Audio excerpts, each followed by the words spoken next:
2 بار تو سوره بقره اومده، 1 بار تو سوره آل عمران، 1 بار تو سوره جمعه که پیامبران اومدن برای تعلیم و تربیت. و الذی بعث فی الامین رسولا منهم یتلو علیهم آیاته و یزکیهم و یعلمهم الکتاب و الحکمه و ان کانوا من قبل لفی ضلال مبین. خب کسانی که در حال تعلیم و تعلم باشند در راستای رسالت پیامبران هستن، کمک میکنن به رسالت پیامبر، چون پیامبران اومدن برای این کار.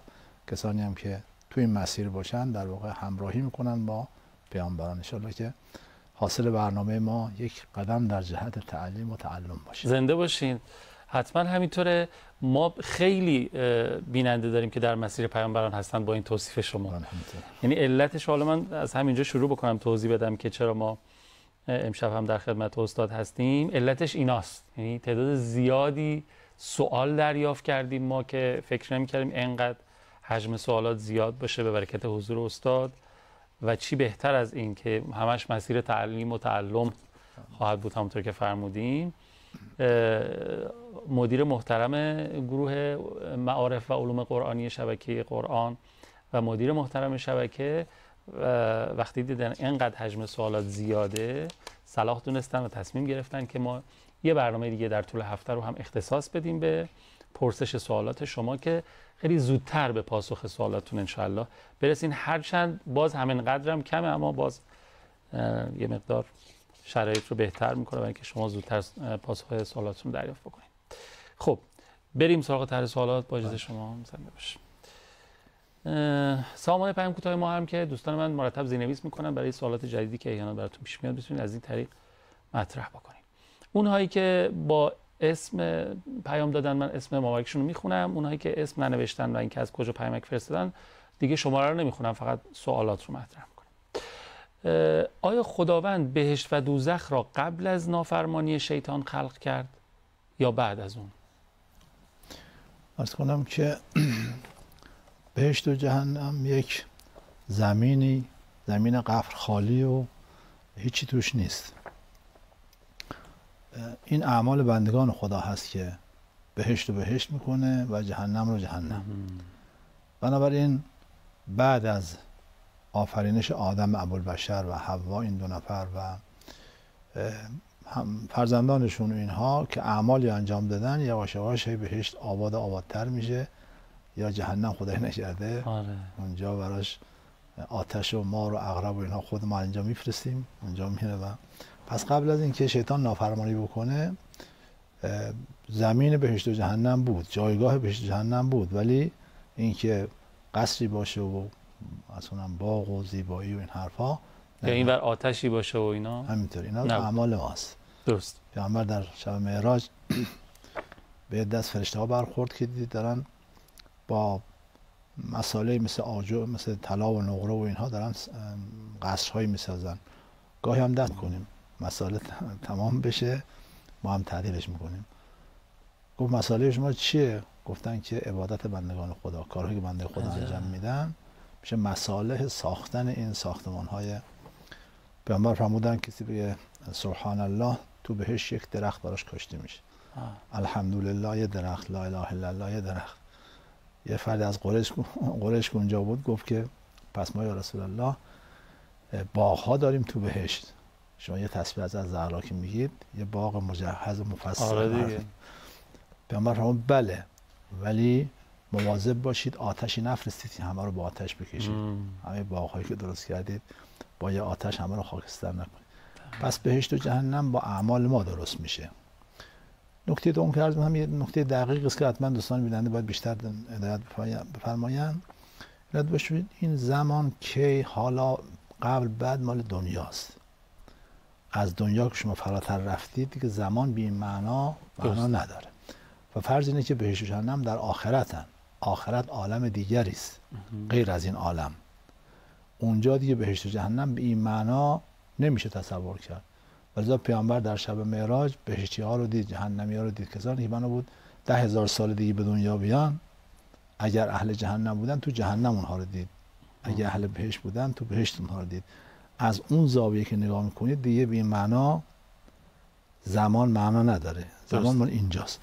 از این طرف از زمانی که آدم و حوا رو اومدن رو زمین و با توبه آدم بهشت آباد شد و با گناه قابیل جهنم آباد شد. و ادامه ماجرا تا همین الان همچنان بهشت و جهنم دارن. خیلی خوب، ممنونم استاد. گفتن مادرم از دنیا رفته و فکر میکنم اونطور که باید ازم راضی نبوده. چی کار کنم که توی دنیا و آخرت عذاب نشم؟ عرض کنم که در روایت داریم که چه بسا کسانی که در زمان حیات پدر و مادر عاق والدینن، مادر ازشون راضی نیست، پدر ازشون راضی نیست، بعد که از دنیا میرن شروع میکنن دیگه پشیمان میشن، شروع میکنن کار خیر براشون انجام دادن، حقوقشون رو ادا میکنن، به یادشون هستن، به زیارتشون میرن، براشون خیرات و مبرات میدن. حالا خیرات فرهنگی خیلی خوبه، خیرات مالی، مثلا دستی فقیر رو بگیرن، یک یتیمی رو مثلا سرپرستی کنن به نیت پدر و مادر. از حقوق بیرون میان، دیگه عاق والدین نیستن، میشن بار والدین. خیلی خوب. یعنی بعد از مرگشون پس راه جبران اینجوری هست. راه جبران اینا. چنانکه عکسش هم داریم، کسانی که زمان حیات پدر و مادر اینا بار به والدینن، چون خوب بودن، اذیت نکردن، پدر مادرشون راضی بودن، بعد از مرگ پدر و مادر دیگه فراموششون میکنن، گویی که اصلا پدر و مادری نبوده. آخه بعد از مرگ عاق والدین میشن، بعد از مرگ پدر و مادر عاق والدین میشن. ولی راه حلشون اینه که از الان شروع کنه، از حقوق واجب مادر شروع کنه. پس خیلی اون فکر میکنیم وقتی پدر و مادر از دنیا رفتن دیگه ما عاق والدین نخواهیم شد، چون نیستن که ما رو عاق کنن. پس اینجوری عاق ممکنه بشه. بله. عاق بعد از مرگ هم داریم که خب اونا به حق دارن به گردن ما، وقتی ما این حق رو ادا نمی‌کنیم میشیم عاق والدین. اونا انتظار دارن به شدت. اتفاقا بعد از مرگشون نیازشون خیلی بیشتره به ما تا زمانی که تو دنیا اصلا خودشون میتونن کاراشون انجام بدن، خیلی به ما نیاز ندارن. اما بعد از مرگ دستشون کوتاست کلا، چون دستشون کوتاست به شدت واجب شروع کنن. اگر حق و ناسی به گردنشون هست، کسی اذیت کردن یا حق و ناس مالی به گردنشون هست، اونا رو ادا بکنن. اگه نمازی نخوندن، روزه‌ای نگرفتن. در مورد 7 آسمان توضیح بدین لطفاً، و اینکه بالاتر از ما هستن یا پایین‌تر؟ سوالشون اینطوری. از قرآن برمیاد که ما 2 نوع آسمان داریم. یه آسمان همین آسمان مادی، ستاره‌ای که ما می‌بینیم. بله. و زینا السماء الدنیا بزینت الکواکب. ما آسمان دنیا رو، این آسمان اول رو با ستاره‌ها زینت بخشیدیم. بر حسب این آسمان به این معنا که آسمان مادی باشه، اون چیزی که ما خبر داریم همین آسمان اول، اونم نه کامل، همه اون چیزی که ما می‌بینیم، حالا چه با تلسکوپ چه با چشم غیر مسلح، این آسمان اوله. 6 مجموعه دیگه مادی هم هست، فقط می‌دونیم که طبقاً به قول قرآن قرار گرفته، یعنی طبقه هستن. طبقه اول این آسمان اول، 6 طبقه دیگه هم هست که اطلاعی ما از اون طبقات نداریم. فقط همین آسمان اول که عرض کردم که ستاره‌هاش دنیا رو زینت دادن، اطلاعات ناقصی داریم. پس یک آسمان به این معناست. درست. 7 طبقه، 7 آسمان که ما از آسمان اولش اجمالا خبرهایی داریم. آسمان به معنای دیگه هست. مثلا فرض کن که و فی السماء رزقکم در قرآن داریم، و فی السماء رزقکم و ما توعدون. آنچه که به شما وعده دادن و روزی شما از آسمان نازل میشه. این آسمان دیگه این آسمان مادی نیست، از این آسمان روزی ما نازل میشه. یا اون آسمانی که پیامبر آسمانایی که پیامبر در شب معراج سیر کرد. سبحان الله اسری بعبده لیلا من المسجد الحرام الی المسجد الاقصی الذی بارکنا حوله. بعد ادامش که از مسجد الاقصی تا سدرة المنتهی پیامبر 7 آسمان رو طی کرد. هر آسمانی هم حوادثی رو، یعنی مشاهدات عجیب و غریبی پیامبر دید. مثلا در آسمان اول با روح بعضی از پیامبران ارتباط برخورد کرده. همینطور تا رفته آسمان هفتم، مراحل پیامبر مشاهداتی داشته، با پیامبران گفتگو کرده، با فرشتگان، اصنافی از فرشتگان رو پیامبر تو این مسیر مشاهده کرده، باشون گفتگو کرده. به این معنا هم 7 آسمان هست، منتها اینجا دیگه 7 آسمان مادی نیست، بلکه 7 آسمان معنوی است که از روایات برمیاد که هر آسمان بالاتر از آسمان دیگر و هر کدام عالمی هستن که خصوصیات خودشونو دارن. درست. خیلی ممنونم استاد. خیلی ممنونم از همراهیتون. من سریع برم سراغ طرح سوال بعدی. گفتن از حاج آقای محمدی شاردی بپرسید چرا دست آدم نمک نداره؟ این خیلی آزاردهنده است، آدمو افسرده میکنه، ناامید میکنه. با اینکه میدونم نیت باید برای خدا باشه، ولی خب ما که کامل نیستیم، با انسان ها داریم زندگی میکنیم. اولا که مطلب کلیت نداره که بگیم که همیشه دست آدم مثلا نمک نداره. هیچ کس منظور نداره، همه بی منظورن، همه قدر ناشناسن، اینجوری نیست. حالا ایشون گرفتار آدم اینجوری شده، اینجوری افتاده، نمیتونه بگه که همیشه دستا نمک نداره. خیلی از دستا نمک داره، خیلی از انسان ها منظور دارن. مطلب دوم این که علتش اینه که خب اون افراد خدا رو نشناختن و شاکر خدا نیستن. وقتی شاکر اصل نیستن دیگه، اون مخلوق که به طریق اولا اینا شکر خدا رو به جا نمیارن، در نتیجه شکر مخلوق رو هم به دست به جا نمیارن. من لم یشکر المخلوق لم یشکر الخالق. کسی که از مخلوق تشکر نکنه از خالق هم تشکر نمیکنه. کسی هم که از خالق تشکر نکنه اون وقت اصلا دیگه نمیتونه از مخلوق تشکر کنه. آره. اما نکته اصلی که خودشون هم اشاره کرده، در واقع به این نکته باید بیشتر پرداخته بشه، اونه که اگر ما کارمون رو برای خدا انجام بدیم، مخصوصا تو محیط خانواده و آشناها و اقوام اینها، انتظار تشکر و قدر شناسی ها نداشته باشیم، ببین من برای خدا انجام میدم و اجرش هم از خدا میخوام، اولا کار خیلی مطبوع و دلپذیر میشه. ثانیاً از این که اونها قدر شناس نیستن، به قولشون از کنم که نمک ناشناسن، نمک نشناسن، اصلا خیلی خوشحال میشه چون اجرش بیشتر میشه. هرچی کمتر ازش تشکر بشه، کمتر اونها بفهمن، اجرشون بیشتر میشه، کارش خالصتر میشه و بیشتر میشه برای خدا. دیگه انسان ناراحت نمیشه. اولا اصلش انتظار نداره، میگم برای اینا که انجام ندادم، من برای خدا انجام دادم، خدا هم دید و اجرش هم میده. هیچ ناراحت نمیشه که اینها قدر شناسی بکنن یا نکنن.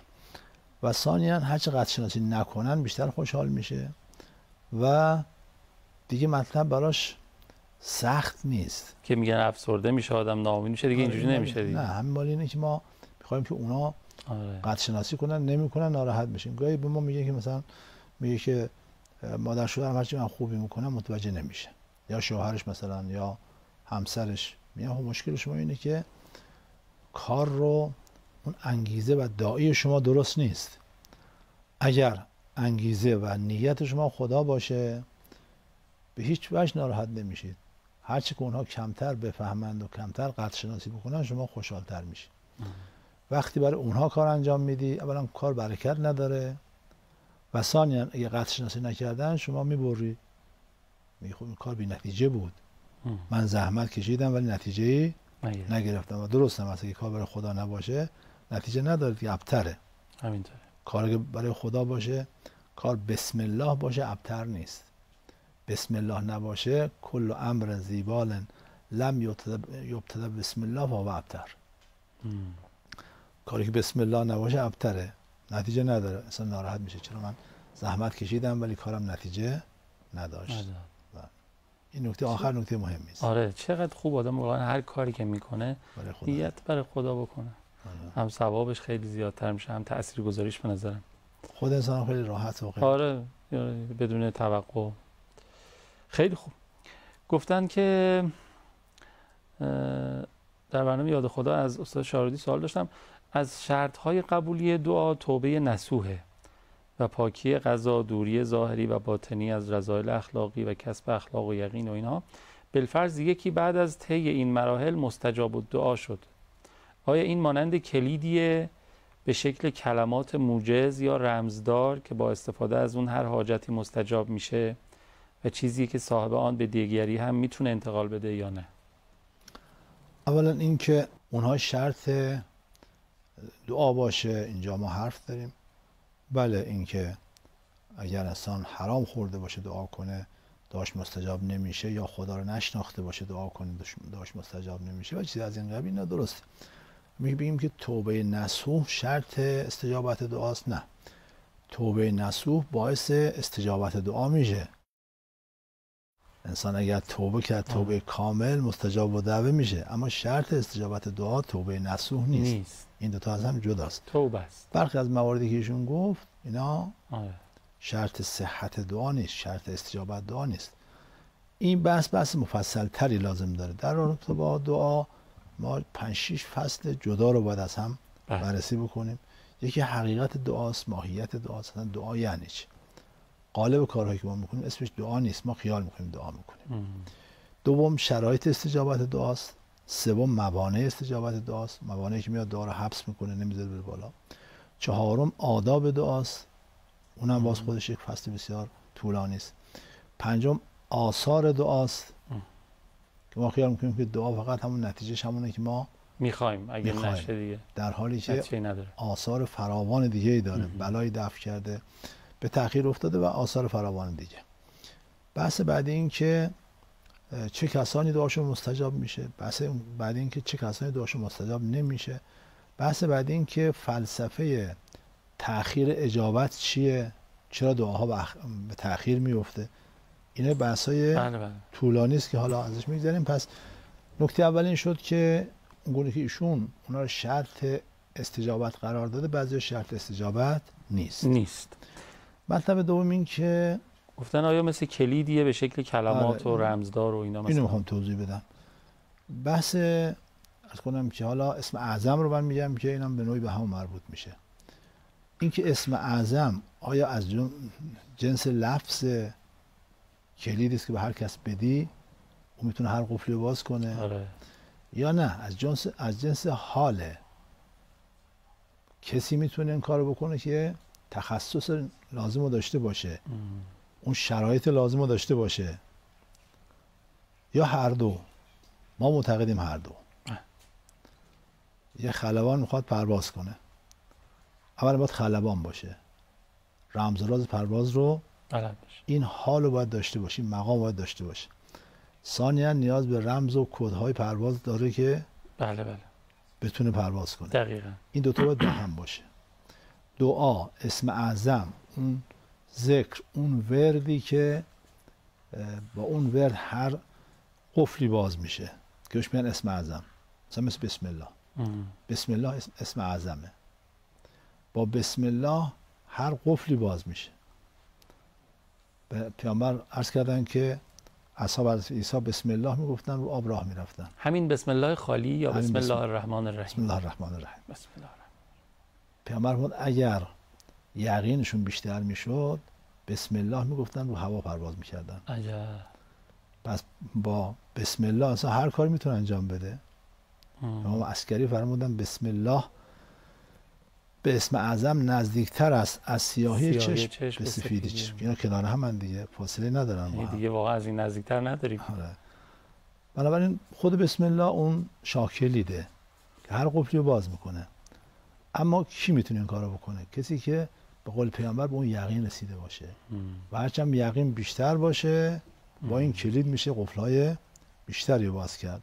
پس پاسخ نکته دوم سوالشون اینه که بله اینها کدهای هستن، رمزهای هستن که بدون این رمزها انسان به جایی نمیتونه برسه. اما نمیشه این رمز دست هر کس داد که تخصص نداشته باشه. ما همه اون کدهای پرواز رو بدیم به دست کسی که اصلا از هواپیما چی نمیدونه. مثلا میمونه که ابزار یک کار تخصصی رو بدی به یک کسی که تخصص اون کار رو نداره. بله همین مثالی که زدم نمیتونه ازش استفاده کنه دیگه. دقیقاً همین مثالی که فرمودید. مثلا میخواد کسی که اصلا خلبان نیست بهش بگم شما اینو کد رمز این است، این مجوز پرواز مثلا، اینم اون کانال پرواز شماست، اینا بعد بشین حالا وسایل جراحی رو مثلا جراحی قلب و همه رو آماده کنی بدی به یه آدمی که چیز مثلا فروشنده است، مثلا لازم تعریف فروشه، بهش بگن آقا تو بیا حالا مثلا قلبو جراحی کن. وسایل من چیز دیگه این نیست. دو تا باید با هم دو تا باید با هم چیز اون کد باید باشه که اسمش اسم اعظمه. در واقع داریم که یا هو یا من لا هو الا هو اسم اعظمه.